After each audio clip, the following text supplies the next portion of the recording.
ओम शांति। अव्यक्त मुरली का सार 30 मार्च 2025। मुरली का टाइटल, अभी अपने चलन और चेहरे द्वारा ब्रह्मा बाप समान अव्यक्त रूप दिखाओ, साक्षात्कार मूर्त बनो। बाप दादा ने कहा, सारे कल्प में आप ब्राह्मण बच्चों जैसा श्रेष्ठ भाग्य और किसी का नहीं हो सकता। एक द्वारा एक में ही तीन संबंध अर्थात बाप शिक्षक सद्गुरु, इन तीनों द्वारा ऐसी विशेष प्राप्ति और कोई को नहीं हो सकती, तो क्या इतना नशा रहता है?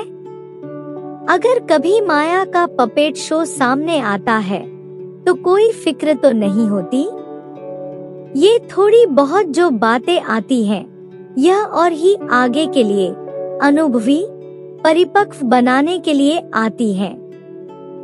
आगे बाबा ने कहा, तुम सिर्फ आराम से साक्षीपन की सीट पर बैठ यह पपेट शो देखते रहो, घबराओ नहीं, क्योंकि यह तो कागज का शेर है। भले ड्रामा में होना तो सब अचानक है, लेकिन अपने को तैयार करने के लिए लक्ष्य जरूर रखना पड़े, अर्थात ड्रामा को प्रैक्टिकल में लाने के लिए अपने मन में डेट फिक्स करनी चाहिए, क्योंकि बिना लक्ष्य के संपन्न बनने में अलबेलापन आ जाता है। वैसे भी देखो, जब कोई कार्यक्रम की डेट फिक्स करते हो तभी सफलता मिलती है ना।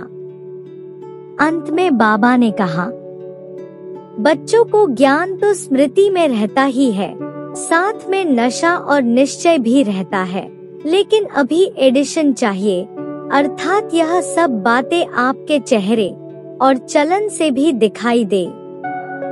कम से कम माला के 108 दाने तो तैयार हो। अभी समय की रफ्तार तेज जा रही है, आप भी थोड़ा फास्ट करो। रचता को तेज होना चाहिए, रचना को नहीं। आज का वरदान, नम्रता और अथॉरिटी के बैलेंस द्वारा बाप को प्रत्यक्ष करने वाले विशेष सेवाधारी भव। विस्तार है, जहाँ बैलेंस होता है वहाँ कमाल दिखाई देती है। जब आप नम्रता और सत्यता की अथॉरिटी के बैलेंस से किसी को भी बाप का परिचय देंगे तो कमाल दिखाई देगी।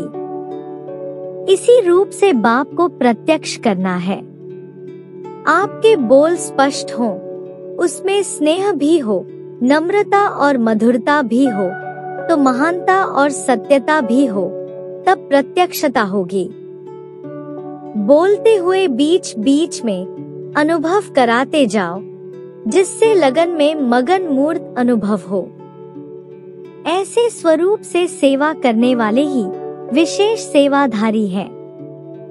स्लोगन है, समय पर कोई भी साधन न हो तो भी साधना में विघ्न न पड़े। ओम शांति। अव्यक्त इशारा, सत्यता और सभ्यता रूपी कल्चर को अपनाओ। कोई समझते हैं शायद क्रोध कोई विकार नहीं है, यह शस्त्र है, लेकिन क्रोध ज्ञानी तू आत्मा के लिए महाशत्रु है, क्योंकि क्रोध अनेक आत्माओं के संपर्क में आने से प्रसिद्ध हो जाता है, और क्रोध को देख करके बाप के नाम की बहुत ग्लानि होती है। कहने वाले यही कहते हैं, देख लिया ज्ञानी तू आत्मा बच्चों को, इसलिए इसके अंश मात्र को भी समाप्त कर सभ्यता पूर्वक व्यवहार करो।